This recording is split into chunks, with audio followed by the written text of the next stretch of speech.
soon was going to be the end of us. Soon I would be alone. Soon I would be a widow. That was always in the background, even as we fought for his life. The last day, I heard the theme song from Ghost on Pandora. And I was like, wow, it's today. Wow. I knew it was today. And I was holding him in my arms. His head was on my shoulder. And he kept asking me questions. What about the studio? What about my paintings? What about my mom? What about you? And I just kept saying, I've got it. I'll take care of it. And I was holding my head back a little bit so that the tears wouldn't fall on him, so he wouldn't know.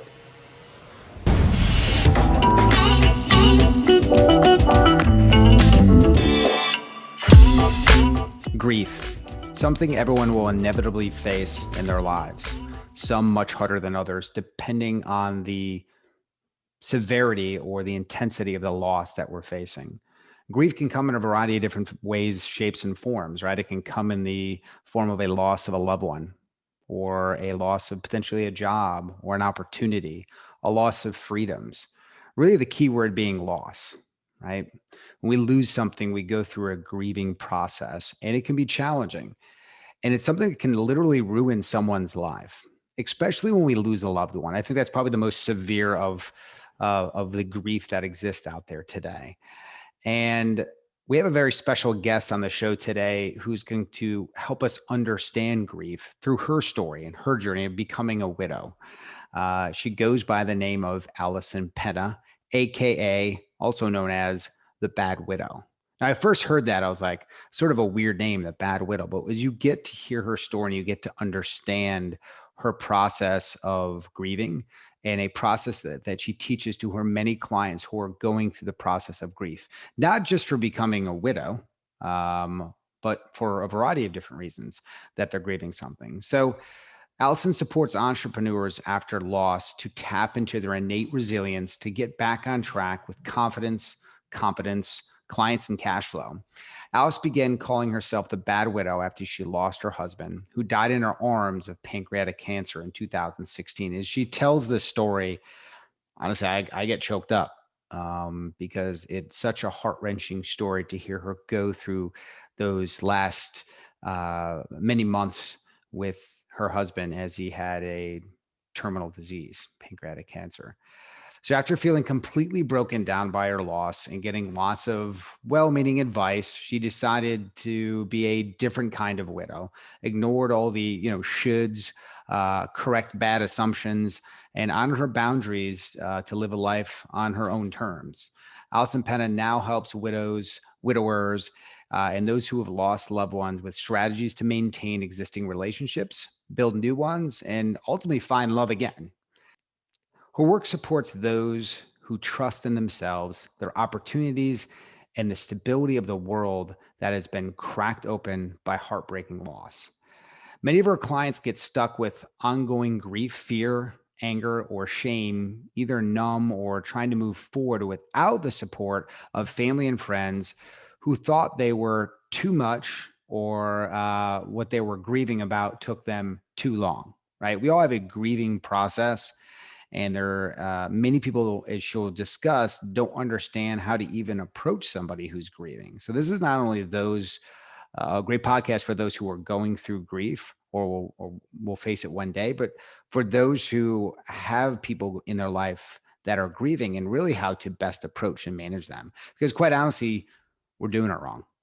So with that said, I want to bring on Alison Pena to the show. Everybody, I want to welcome to the show today, Alison Pena. Alison, thank you so much for joining us from the beautiful New York City. Thanks so much. Thank you for having me, Derek. So as I mentioned in the introduction, Alison has an amazing service, an amazing piece of value that she provides to a lot of her clients, and that's helping them through the process of grieving. and she's going to share her story today of how she experienced incredible pain with the loss of her husband. We're going to get into that story and understand how that transitioned her into being able to help others through the process of grieving, not just from the perspective of losing, a husband or a wife or a loved one, and being widowed, so to speak, but really to how to understand the process and the management of grief so people can get through it quicker. And having gone through a challenging year for many in COVID, a lot of us have lost and are grieving potentially a great many things, whether it be a loved one or loss of a job or opportunity or maybe a business. And it's been a challenging year. So I'm really excited to have Alison on so she can share some of her tips and tricks and systems and processes and really shed some light on the process of grieving, because it's an important process for all of us. So, Alison, I want to start with your name. Alison is AKA, otherwise known as the Bad Widow. When I first saw that, I was like, huh. I don't know, for some reason it made me think of a spider, because you think of a Black Widow, and I heard Bad Widow. And so tell me, can you explain that name and why you chose it, where that comes from? Yes. So a lot of the things that happen after a loss, nobody's willing to talk about because they don't want to have you burst into tears or step on any toes or do something wrong or say something wrong. And so it's just this unspoken conversation in the room that nobody's dealing with. And so what I discovered after my husband died is that nobody knew how to handle me. And they messed it up a lot. So Bad Widow was just blowing up those wrong assumptions that people make all the time about how to take care of and support someone who's lost, in my case, lost a spouse. Yeah, that you bring up a very valid point. I don't think anyone really, and I hope we get into this, understands how to manage conversations and how to approach somebody that's in the process of grieving. I think sometimes people want to stop the shed of tears. Some people want to distract. I can try to think of a lot of things that I've done, fix it. And I'm guessing none of those are really a great approach. So with that said, let's walk through your story. Take us back to your story with your husband. October 2015, my husband was diagnosed with stage 4 pancreatic cancer. And we had been together 24 years at this point. We missed our 20th wedding anniversary by 3 weeks, being together 25 years by 3 weeks. So we had been together a long time. And suddenly, pancreatic cancer, the lifespan for pancreatic cancer is typically 6 weeks to 4 months. And he lived 11. And we fought for every single day. Because it is assessed as a terminal illness, basically your chances of getting through it are very slim. The doctor said, slow down, do less. And we did the opposite. So what we did was we reprioritized our lives. We cut out the toxic or the extra, because if we didn't know when the last day was, but it was coming fast, we were going to do only or as much as possible those things which brought us joy. So that was committing to activities, spending time with people, and our love for each other. In 25 years, relationships can become about logistics. You're right. Right? There's the sort of honeymoon period when there's all the chemistry and all of that. And then you get into the daily routines, going to work and making money. And there's something that's lost in that we reclaimed in those 11 months. So in those 11 months, you said you cut all things out that were just toxic and, unnecessary. What types of things did you cut out? Because it's probably a practice that some of us, prior to receiving this diagnosis, should take into consideration, right? Yeah, there were, so for example, and we added in the things which mattered to us. So my husband was a painter. He left me close to 1,000 paintings, and he loved to play tennis. Okay. And he would typically go out and paint with his friends for 8 hours. As the chemo and the cancer took its toll on him, he couldn't do that anymore. His energy was waning. So I said, okay, you're still going to do that, but you're going to go for 2 hours or 3 hours. And so within the limitations of what was real time happening to him and to us, we kept those things that mattered most to us. He finished his last commissioned painting the Thursday before he died in my arms at home. For me, as a caregiver, it can be a thankless job because people say, well, but I'm the one with, which is true. Yeah. Except that the caregiver is the one holding the whole thing together. So if they fall apart, you got a problem. Yeah, absolutely. And that must be challenging. I mean, you're the caregiver, but you're also the wife. So you're balancing the emotions of the situation, but you got to keep your sort of your game face on the entire time as well, right? Well, so that's I'm going to debunk that, because what my husband and I did was we both tried to keep our game faces on for a while. We both tried to conceal our fear, our grief, our anger from each other. And it left us totally isolated. We were the ones going through this experience, but we weren't sharing that we had it in common so that we could comfort each other. Yeah. And so when we realized that, we kind of bridged that, it made a huge difference. For me, as you say, I'm a wife, I'm an entrepreneur, I'm many, I'm a writer, I'm a poet, I'm a singer, many things beyond caregiver and beyond becoming a widow. And so I had to do things that reminded me that I was more than that, because otherwise I was going to be left with nothing after he died. And so I had wanted to speak on stages about my work.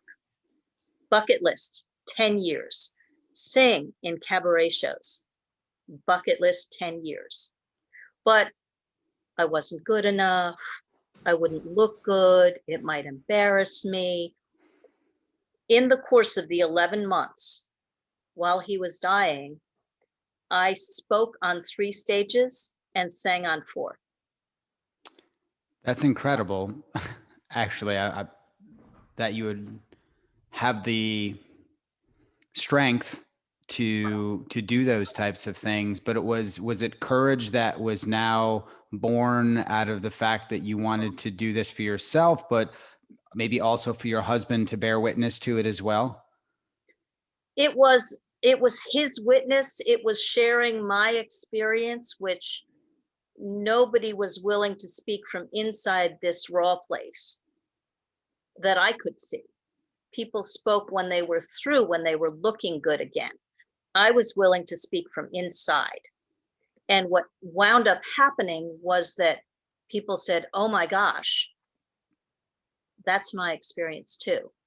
But Bad Widow is about all that stuff nobody talks about that keeps us from understanding each other, how to go through this ourselves and how to support someone who is. And we all know somebody like that or are somebody like that. A lot of us are just like that, right? I mean, it's and I know we're going to get into this, but especially for men, we're conditioned not to share our feelings, not to open up, not to show vulnerability, Yep. and and when you're grieving, um, that's a terrible, paradigm that you need to manage, right? So, yeah, so I can speak from the male perspective, and I'm sure on the female's perspective, there's still much of that holds the women back. I mean, it's in human nature. It's just conditioned in us by society. So Exactly. that's beautiful that you took the opportunity to, amidst all of this, take on those bucket list items and to do them, to experience them with your husband. And I can't think many people would take that type of approach in a situation like that. So did the to have the strength, right? Something that you were so fearful of before, right? And something that you didn't want to do. Now you had the strength to do that. Where was that? Explain a little bit to me where that came, like where that was coming from, like were those two connected? Well, I mean, and this is part of, I've always been a contrarian. Like since I was 3, I've been a contrarian. Um, so I just kept telling myself this pain must serve. This pain must serve more than just me. It's a great And attitude. you know, at the end of the day, people can give all the advice they want to you, and you live with the consequences True. if you take it.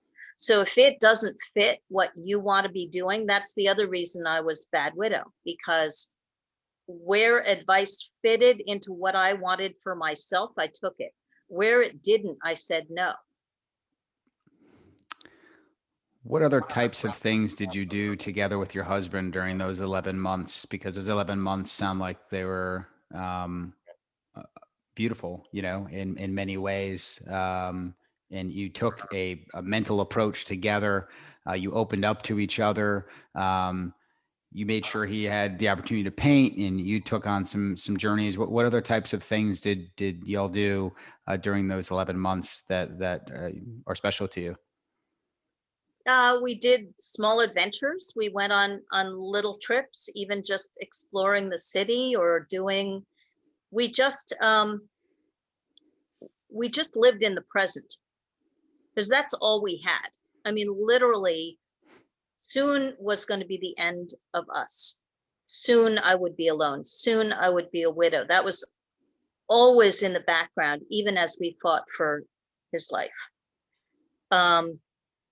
The last day, I heard the theme song from Ghost on Pandora, and I was like, wow, it's today. Wow. Knew it was today. And I was holding him in my arms. His head was on my shoulder. And he kept asking me questions. What about the studio? What about my paintings? What about my mom? What about you? And I just kept saying, I've got it. I'll take care of it.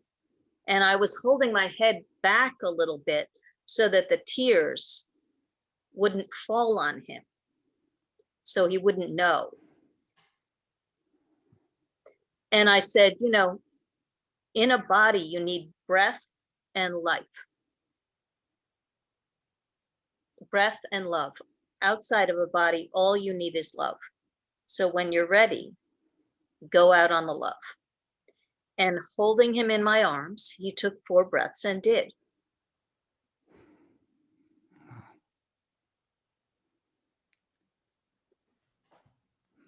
Uh,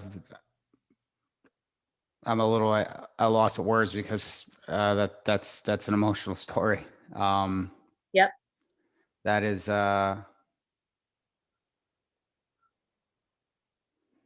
it's beautiful and it hurts all at the same time. Yes. And when I hear your story and you explain it, I can't help but think the fact that you had you had a clock basically that was put on you, right? Yep. And when that clock was put on you, you change your perspective, you change your priorities, things that you took for granted with each other, you all of a sudden didn't, and you lived the heck out of those last 11 months together. And so many of us, and you use the term, you lived in the present, which is such a powerful term because most people don't do that. We get caught up in the minutia of life and we're not living in the present, and we're taking our loved ones for granted. And the second a clock is put on it, now all of a sudden it's a priority. But the reality is there's a clock on all of us. We're all going to, Yes. none of us leave this, this thing called life alive, right? I mean, we're all going to perish at some point.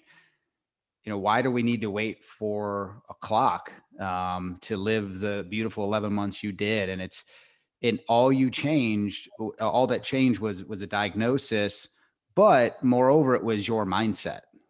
It was your approach. And I'm grateful that you had those 11 months and that opportunity to hold them in your arms for those last breaths. That's beautiful. Yeah. So The last song I sung in a cabaret on the Tuesday, 4 days before he died, was called The Secret of Happiness. And the first few lines of that, it's out of Daddy Longlegs. The secret of happiness is learning how to glide. The secret of happiness is just enjoy the ride. And we spend so much time rushing and doing that we forget a lot of times to enjoy the ride. So what's the ride that you want to be on? And are you enjoying it? And if you're not, isn't it time to recalibrate? One of the huge opportunities with any loss, including this last lost year, is we're not the same people. So we have a chance to relook and reset if we want to. Always. I mean, that's what this podcast is all about. It's about change. Yep. It's about helping people through the process of change and understanding, embracing change, because change is the only constant in life. If you don't get that, you don't master it, you don't accept it, you don't learn how to adapt and flow to the situation, you're going to have a very challenging existence, right? Those who were adaptable, did well during COVID. Those who weren't are still upset about it. They're complaining, they're victimized, they're, whatever the case may be. But, Right. you mentioned about enjoying the ride. And that's so important because I think so many people get caught up in, there's a quote, it's not about the product, it's about the process, right? So if we're trying to get somewhere, to be that doctor, right? Or to get that award, the journey is really where all of the experiences, when you get there, that moment's just a quick little moment when they hand you the diploma.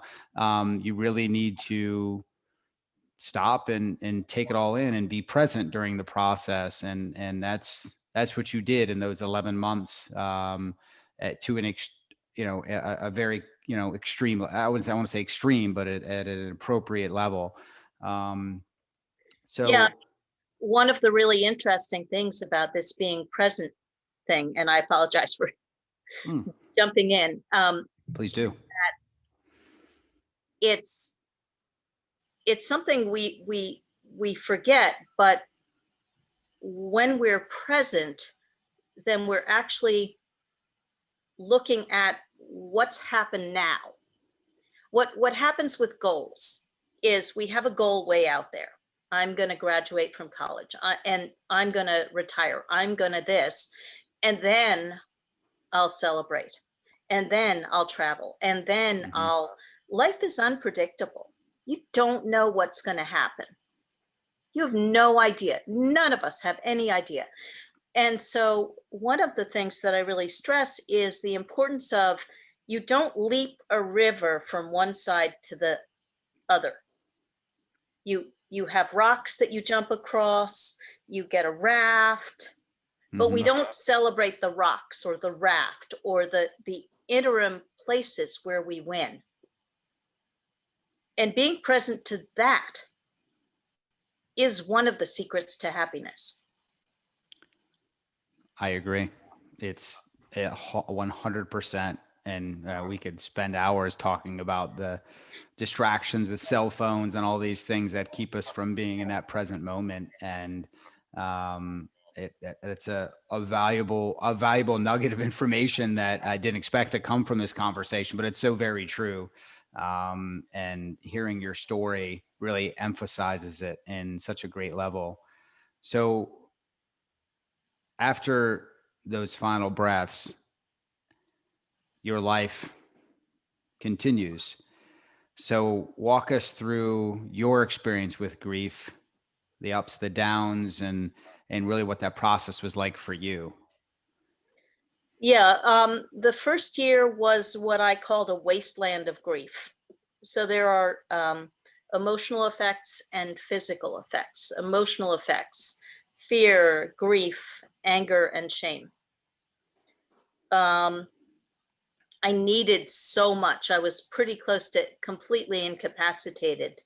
My husband left a studio that he had worked in for 30 years.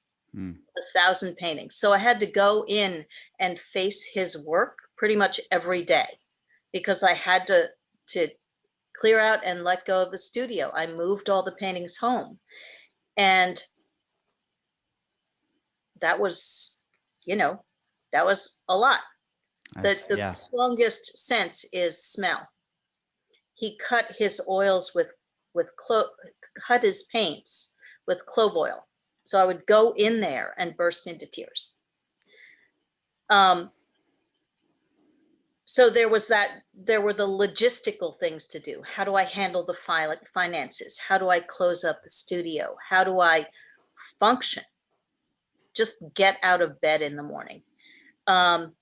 For many months, I would lie in bed and think of a reason to get out of bed, a reason to live before I put my feet on the floor. Because otherwise I was not sure I would make it through the day.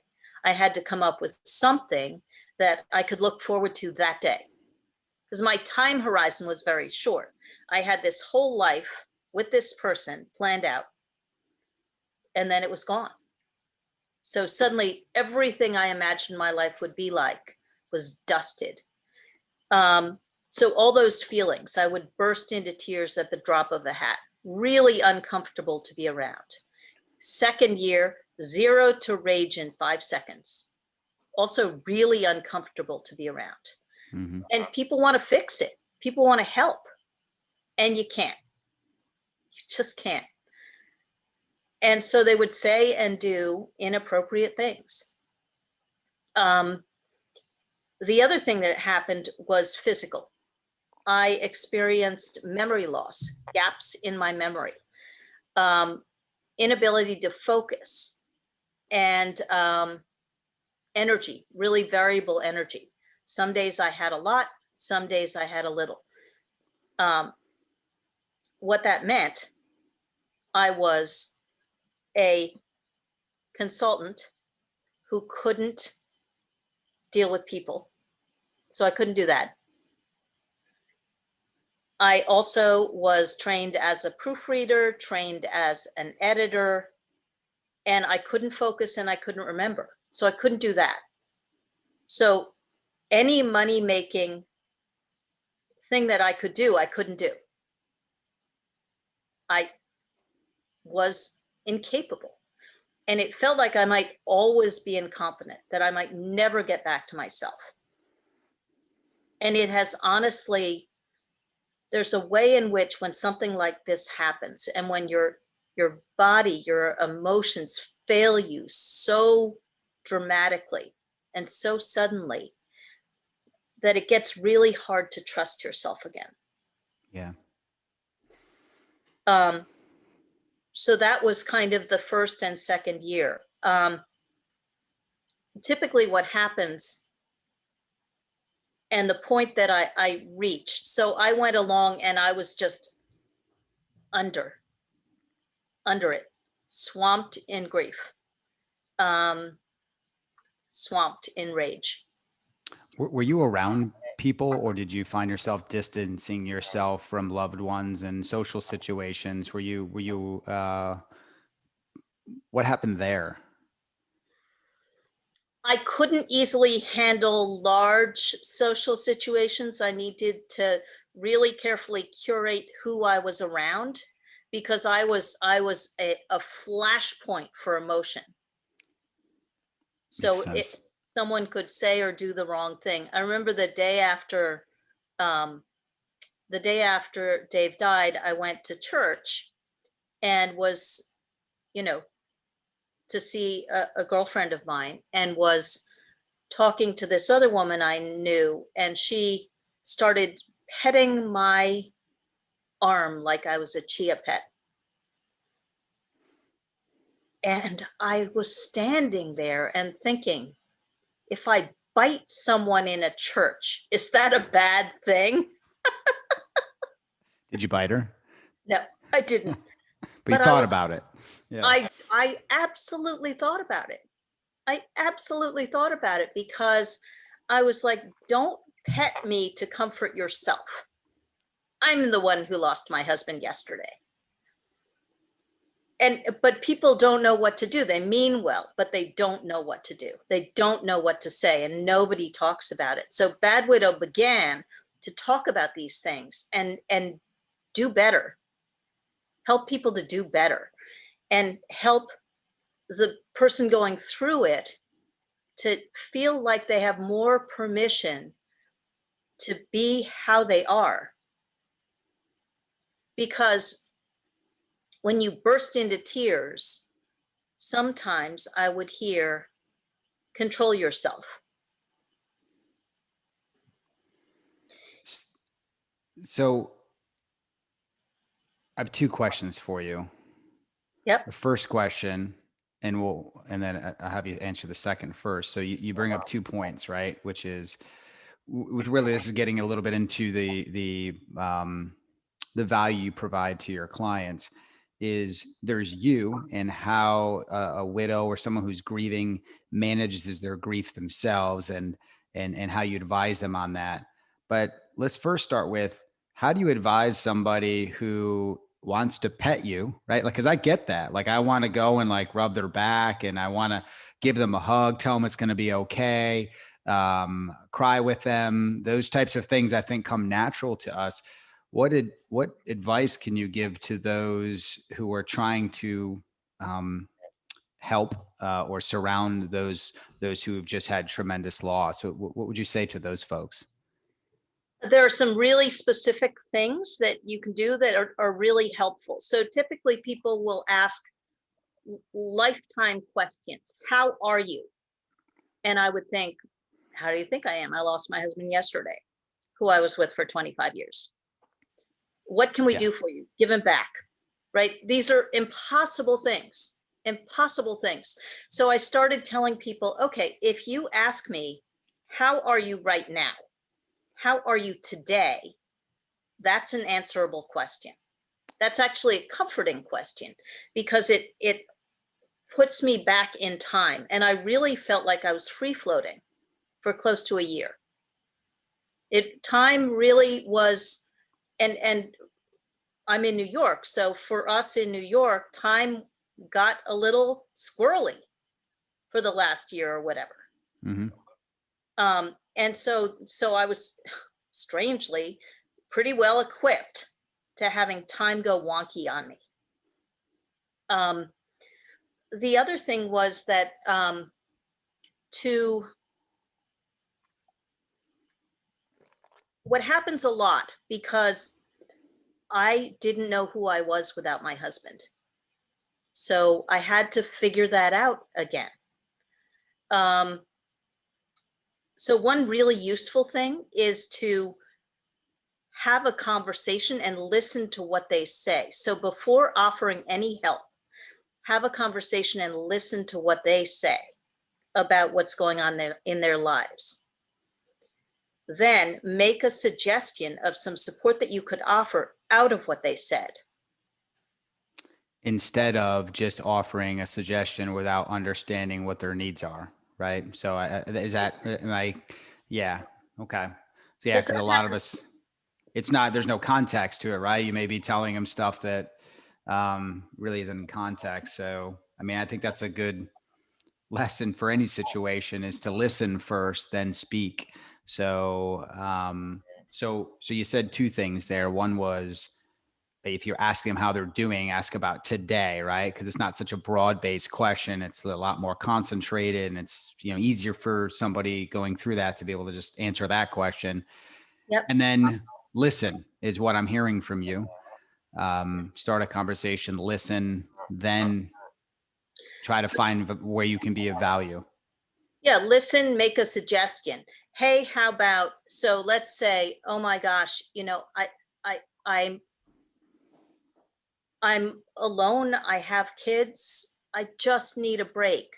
Hey, could I have your kids over with my kids for a play date and just give you time to get a shower or go for a walk? Something really specific that you can deliver on relatively easily, but that answers what they said. And then you Okay. do it and you ask for guidance as you go along. The other thing that happens is that there's a time frame within which people are allowed to grieve. And it varies based on what you are grieving. So if you've lost a spouse of 25 years, in the common culture, you're allowed a year to grieve. The only problem is it takes longer than that. If you've lost a job that you love, the time frame is much shorter, but there's grief. Mm-hmm. If your business has gone down, the time frame is pretty short. Get back into action, but there's grief. And so in our culture, we're really bad about allowing ourselves and being allowed to grieve for the amount of time that we need to grieve, because we do need to get back into action. You can't just sit there. It doesn't work. So how do you do both? That's kind of what my work's about.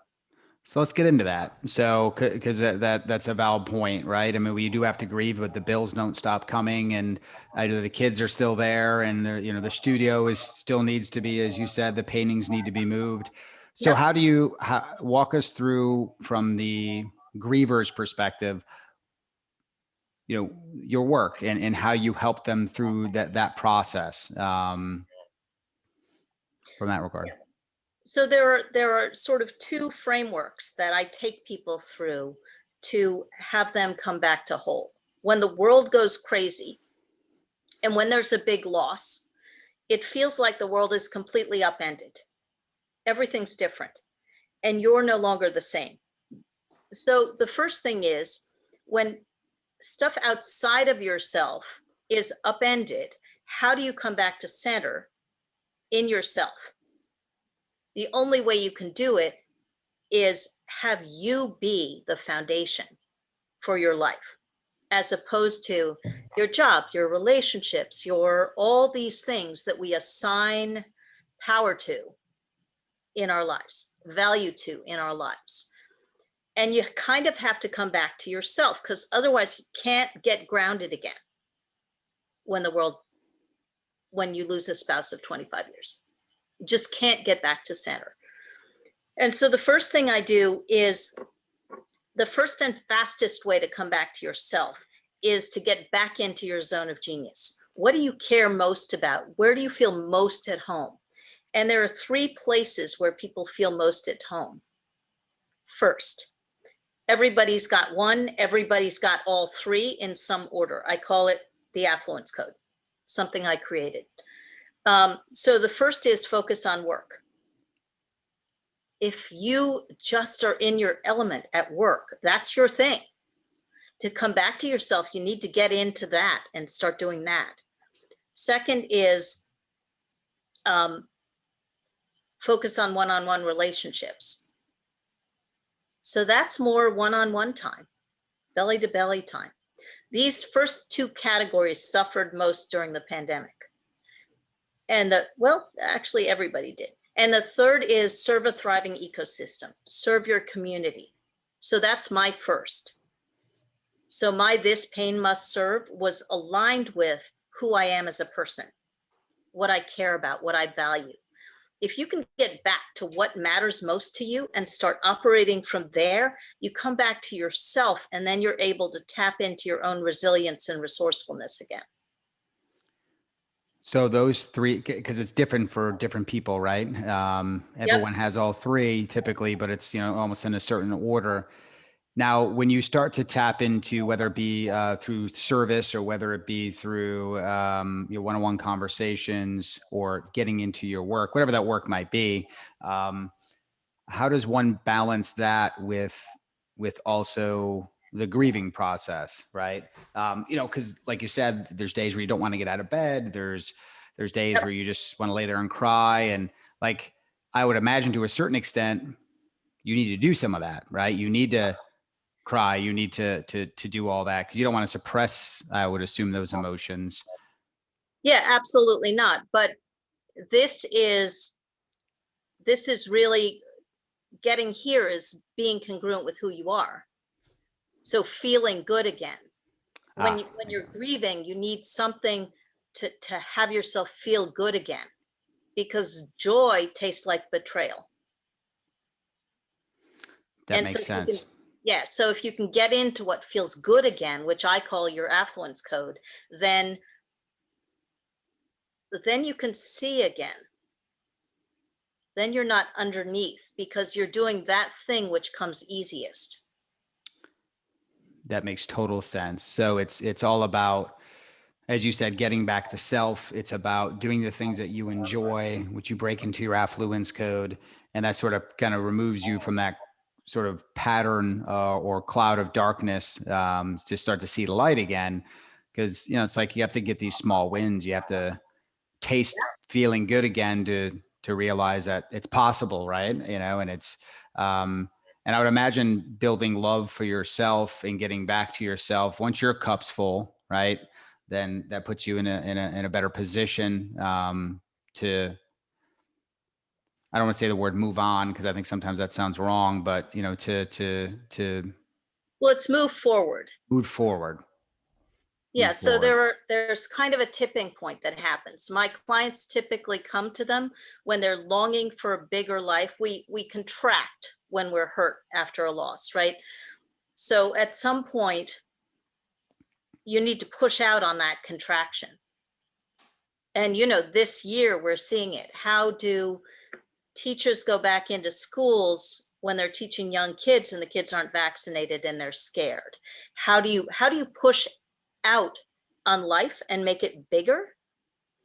And that's the key to that, is get into what's easiest for you, because typically when you're grieving, you don't have a lot of energy.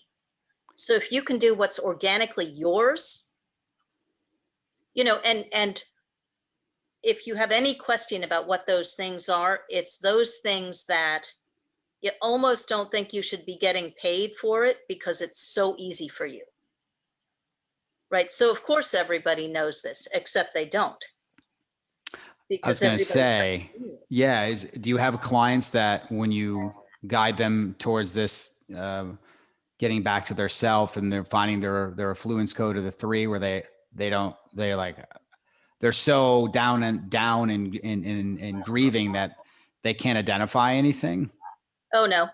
No. I mean, when I describe this, and there are a lot more levels to this piece, that's like a sliver. So when I describe this, people go, I've been on podcasts and people have gone, well, what am I? And then I explain it a little. Oh yeah, I'm that. Right. And that's the universal experience. People recognize themselves in this almost instantly. And I can dig a few more layers and they'll go, oh yeah, I'm that. Okay. So it's pretty easy. So then the next thing that happens, so that's the first framework. Come back to yourself, get centered so you can be resilient and resourceful again. That's kind of a tipping point, because for the next 3 sets, you have to be willing to push out. Because if you still want to stay contracted, I can't help.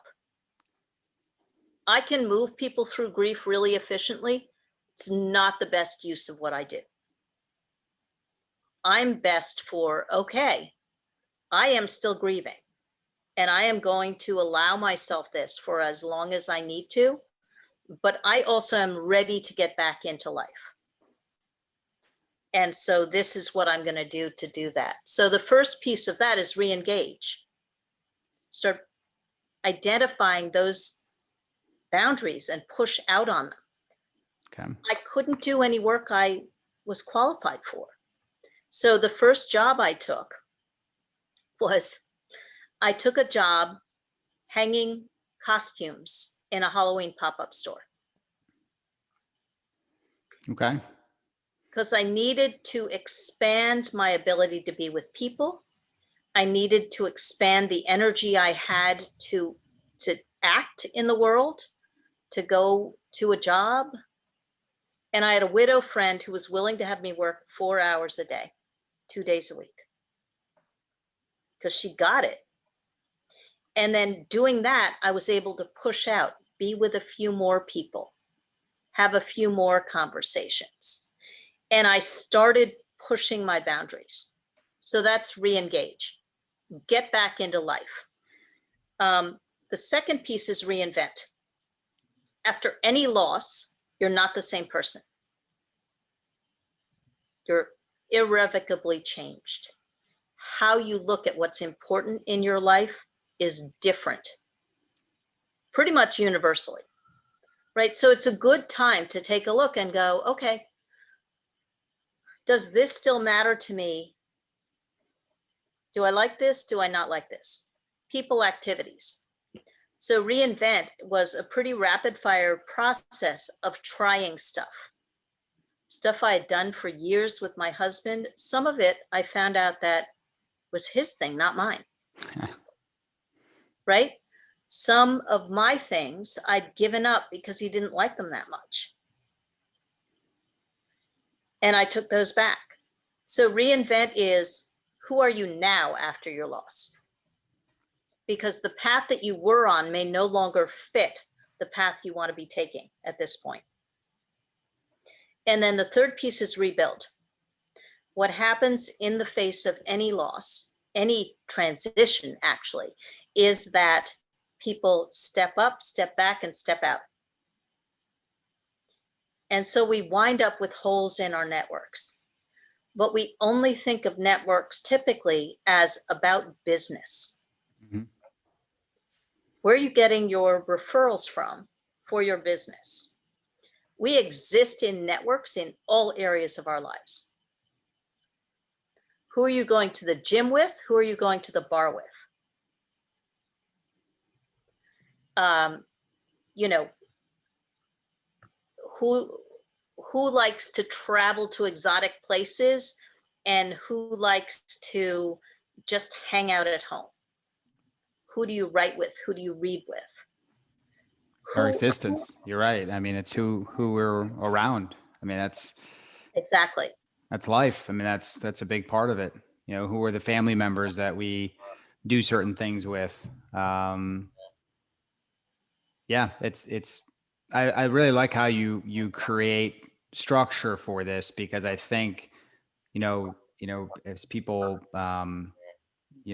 re-engage, reinvent, and rebuild, Yep. I get that's tangible, right? It provides a structure for somebody that, when you're grieving, like, you need that, right? You need that structure, you need that hope, you need that roadmap. And I think it gives, I would imagine, someone going through grief more hope that they can get through this, in following the process. How long have you been working with clients and with this system that you've created? I started with the Affluence Code in 2013. I started with Bad Widow in 2017. And there was a gap while I was taking care of my husband. So I've been doing this kind of work for a long time, and it kind of expanded. And my real interest at this point is, how do we change the conversation about how we're allowed to grieve and support people who grieve, so that everyone has the tools to come through these kinds of changes and transitions more effectively, more peacefully, and more powerfully. Yeah, and I think that's important. We were talking, before we started the podcast, how when you originally started this, it was more around, bad widow, around managing grief for those who are widowed through your own personal experience and journey. But your process and your system really transcends into all areas of grief, and we talked about COVID being challenging, especially where you live in New York City, which was kind of the hot spot of the world at one point. So these tools in this system they can be used for grief in anything, correct? Yes, they can. And once you have them, once you have this kind of as part of your toolbox, you can come back to them for every transition. And we're always going through these things. It's constant change, right? I mean, we're changing as people, our circumstances are changing, those who are in our life, our jobs, our loved ones, it will always change. So having a system like that, so powerful. Now, correct me if I'm wrong. You were in the process of writing a book. Can you talk about that in this process? I assume is a big part Yes, of it. I am in the process of writing a book. It's one of several, actually. So the first book is The Bad Widow Guide to Life After Loss: Moving Through Grief to Live and Love Again. So that's the title of the book. And it's about what is this process? But it's sometimes books that are sort of helping books. They go, here's what I learned. This is a book that's driven by stories, because really all of these things that I came up with were born out of breakdowns that I went through, right? Things that I had to solve for myself. And so it's not neutral, it's visceral and raw and real. Like the story about the day my husband died. It's real stuff. I'm not talking out of my head. I'm talking out of my own experience. And so it's going to be an interesting book in that it'll be one heck of a read and include the resources that I use to get through it. And then the second book, which will come out next, is going to be a straight up affluence code book, going deep into that one. That's it's funny, you talked earlier about the getting back to self, and what resonates with you is to be of service. And it's obviously that resonates with the fact that you're just here on this podcast, you help others through this process, you're writing books to help those. How do people get in contact with you? I know there are people that are listening that are going through grief and managing grief right now that could use your help. How do people find you? So my website is badwidow.com. Love it. And that's the best place to find you. Best Is the place to website. find. Awesome. We'll be sure to put those in the show notes for those who are listening, and it'll be on the podcast page, so that people and all our talking points with the things that you've referenced will have links there as well. So, Alison, this has been a fantastic conversation for the past hour. And I always ask people, the last question is always the same for everybody. Um, you know, People are listening to this, they're driving in their car and they're maybe multitasking. If there's one thing that you would hope that people would take from what was discussed today, something that you said today, or maybe you haven't said, that would help them through their journey in life and through the process of grief and becoming the best version of themselves, what would be the one thing that Alison would share with the audience, as that one nugget to walk away with if they only remembered one thing? I would say the one thing would be trust yourself. Listen to all the advice, but run it through your own filter of whether it's right for you. Because at the end of the day, after the advice is given, if you've taken it, you're the one who lives with the consequences, good or bad. That's powerful. So it comes back to self. Listen to yourself. Trust yourself. A lot of that has come from your mouth here today on the show, and I think it's something that is so critical for those who are grieving, even those who are not grieving. You got to be in touch with yourself and trust yourself. So, Alison, thank you so much for taking the time, sharing your story, and being part of the show today. I really appreciate it. You are very welcome, Derek. It was a real pleasure. Hey everybody, thank you for listening to the Adapt You podcast today. Our goal with this show and all of our content is to deliver you the guests and the respective knowledge necessary to help you change something in your life. Everyone who listens to this show has something they want to affect and something they want to change. And our goal is to help give you the knowledge necessary to take you down that path on becoming the absolute best version of yourself. If you like what you heard today, please tune in to all of our shows and also check us out in social media. You can find us on Instagram, on Facebook, and check out our website and have some great content on there as well. So thanks again for listening, and we'll see you on the next show.